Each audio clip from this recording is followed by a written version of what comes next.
חבר'ה, עכשיו אנחנו הגענו לסן אנטוניו. סן אנטוניו. ונראה לי שזה סן אנטוניו, אמא של הזדונה. נראה לי דחת על סן אנטוניו, אבל שיהיה.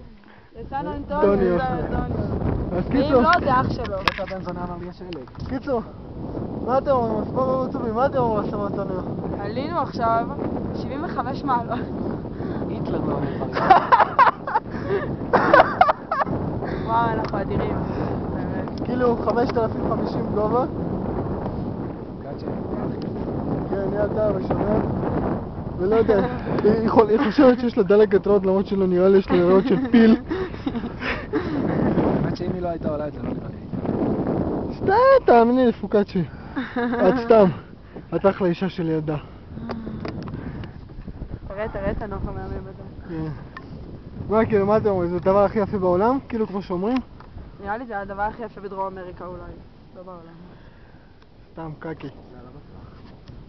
יש לי קקי ממנו!